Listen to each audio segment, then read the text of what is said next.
Thriving in today's fast-paced world of change and disruption requires innovation. Inside Outside Innovation is the podcast that explores the ins and outs of innovation with raw stories, real insights, and practical advice from the best and brightest in the world of startups and innovation. Each week, we'll bring you the latest ideas in lean startup, design thinking, corporate venture capital, and more. Now, let's get started.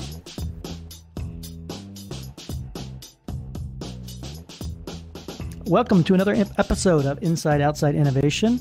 I'm Brian Ardinger, and I am super excited to have our guest today from the Silicon Valley area, Lisa K. Solomon. She is a author, a teacher, a consultant, a person who has been in and around the innovation space for a long time. So welcome, Lisa, to the show.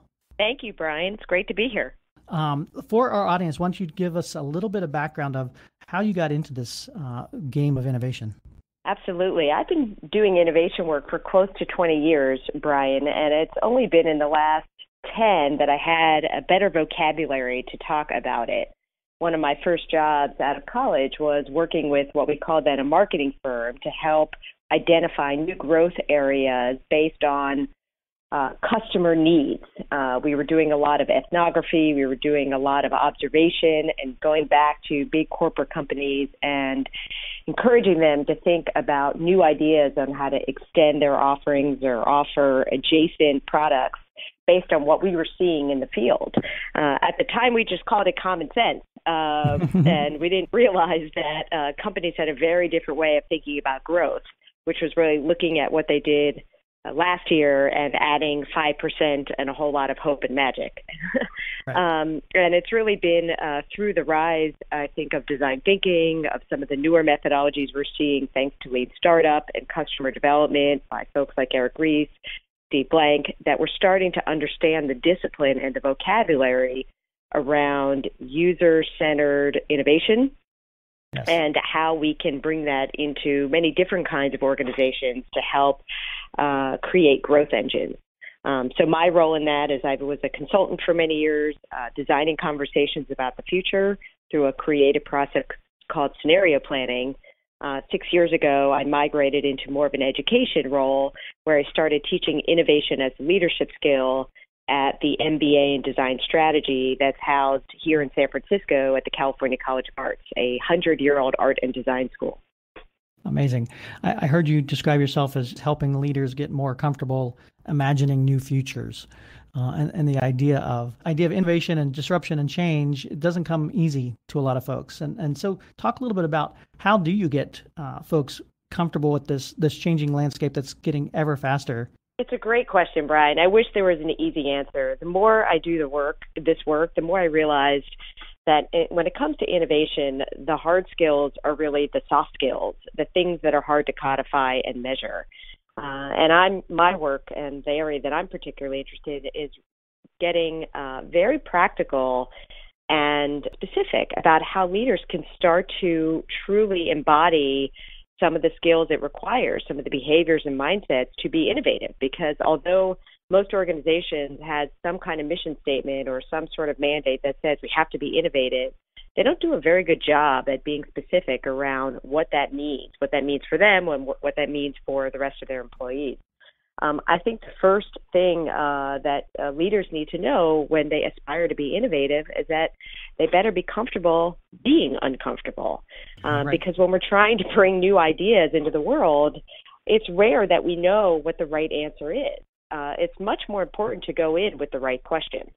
And if you think back, Brian, to the kind of education that we have, there's not a lot of classes that's really geared towards asking open-ended questions that don't have single right answers. The majority of our schooling is around getting to answers that can be gradable, that can be known, that can be measured. And so when I do work with leaders, I have to first see and test how comfortable they are with ambiguity, with questioning, with realizing that their job as leaders may look very different than what they thought it was going to be. I think we used to think about leadership as having the vision and then asking the organization to execute on that vision, cascading it down through the management ranks. I think leaders now who care about innovation, instead they have to have a mindset of curiosity, a willingness to ask different questions and to engage many different kinds of people in the process of trying to understand where value is in those new questions and how they might turn that value into a repeatable business model that they can scale. Right. I think the key is exploration, as kind of you laid it out there. And, I think too many of us are in the defensive mode immediately to defend our ideas and defend our stance in the world. But I think one of the things that's come out in the lean startup movement and some of these other techniques and models that you're seeing is using the market really to be able to provide that cover or to provide that defense for you, where it's like, I don't necessarily know all the answers, but let's go out and find out what's actually going on in the real world and use that as a mechanism to help tell that story, I suppose. Absolutely. I mean, even when we come up with a new idea, we present it to even our closest colleagues, and we'll say, I have this great idea, and it goes something like this, and we'll share it. The moment we start getting questions about that idea, we feel like we have to defend it, versus using those questions or, using that very initial engagement about the idea as an opportunity to understand what we need to learn more about, to inform a learning agenda or a series of experiments we might run to see if there's any value in that idea. So, as I said earlier, we have to get comfortable with these new skills of presenting ideas that are not backed by data, perhaps using a creative way of presenting those ideas, either through metaphor or through story, through visualization, and taking some of the initial feedback we get around those ideas as an opportunity to inform the next rev, not to evaluate whether that idea is good or not good from the very first interaction with somebody else outside of, a family member who's going to tell us the idea is great anyway. Exactly. Can innovation be driven from the internal corporate folks, the bottom up almost, or does it have to start at the top? Does it have to have the core leaders at the top of the organization that drive this innovation? Well, I think it depends on what you mean by drive, and it's a good question. And again, something I'm always looking for, to look for those bright spots of companies that are able to make it work. I think you need top cover. You do need the leadership to be supportive of the efforts. If you have a skunkworks project, for example, or an innovation project on the edge that doesn't really have buy-in, at some point you're going to hit an obstacle. Now, at the same time, I think it doesn't mean that the ideas need to come from the top. I think the support needs to come from the top, and Intuit is a great example of this. Scott Cook, who is the founder of Intuit, and now Brad Smith, the CEO, they're a great example of driving an innovation culture because they are very public in their support of this new way of working, of an experiment-driven, design-led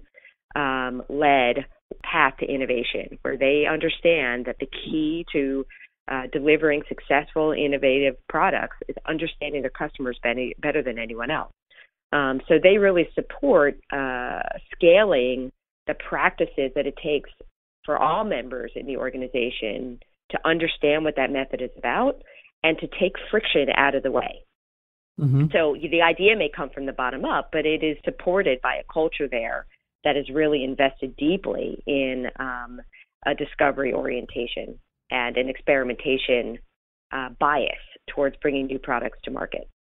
Yeah, the leaders really do have to set the tone, and I see it a lot of times where corporations run into problems where everybody wants to be innovative and everybody talks about being innovative, and you see quite a lot of innovation theater out there, whether it's, hey, we need to, have a cafeteria, or we need to have a corporate accelerator, or whatever the blend of the day is, without actually thinking about, well, how we're going to actually take action on this and not just provide lip service to innovation, but actually do something about it. Absolutely. I mean, I think we're seeing an almost backlash to innovation by brainstorming, right? Let's just all have ideas. As you said, many of us have great ideas. Ideas is not really what's going to lead to successful innovation. It's really the deep persistence, the willingness to move forward when you're not quite sure if it's going to be successful, and to take small steps towards a larger goal. Really balancing that sort of balcony and dance floor mode, seeing the big picture and being willing to break it down to say, but this is the most critical thing we need to test right now.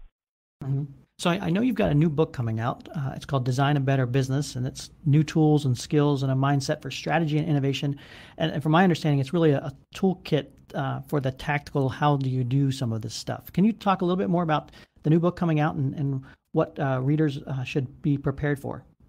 Yes, great. Thanks for asking, Brett. I'm really excited about this book because I think it builds on so much of the work that's been laid out in the last 5 to 10 years around design thinking and the lean startup movement. And this book was really built out of what my co-authors, Patrick Vanderpyle and business designer Justin Lokitz, was hearing was companies were eager to bring design-driven innovation into their organizations, but they just didn't know where to start. Patrick has been doing business model innovation for the last 4 years. I've been teaching the leadership skills associated with innovation and design, and Justin comes from a large company himself, so he knows, how challenging it is to do it from the inside out.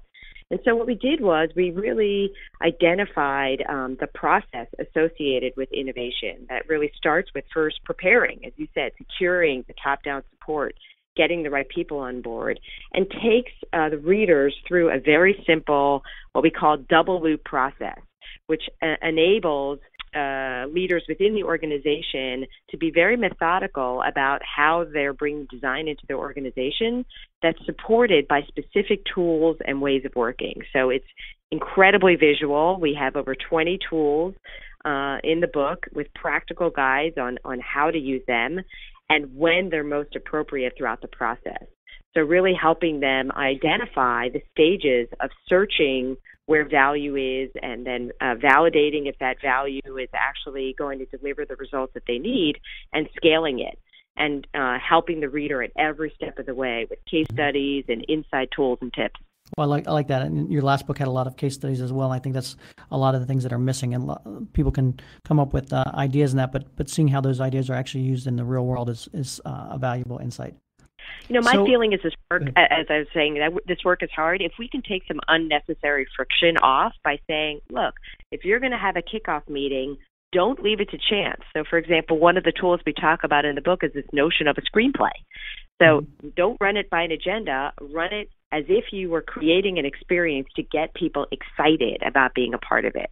So how do you generate excitement? It's not going to come because you have a long PowerPoint about all the graphs that tell you why you should be innovative. It's really thinking about it from a totally different mindset.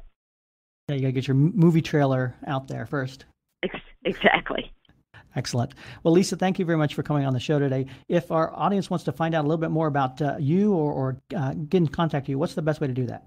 Well, we'd love for you to sign up for information about the new book coming out at designandbusiness.com, and we have all kinds of interesting material being released as part of the book launch, which is going to happen on September 19th. So you can sign up there and get more access to all of our material about the book, including a 28-page visual preview that's available there now. And you can also reach me on Twitter at Lisa K. Solomon, Kaysolom. You can find me there too. Excellent. Thanks, Lisa. Really appreciate it. Great, Brian. Thanks. Really enjoyed being here.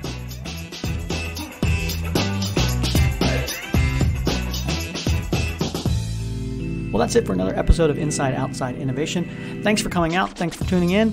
Reach out and let us know what you're thinking. Give us your feedback. You can reach us on Twitter at the IO Podcast. And if you have 30 seconds to spare, please, we'd love to hear from you on iTunes as well. Go over there, review us, give us an opportunity to earn your trust and business, and we'll talk to you later. Till next time, go out and innovate.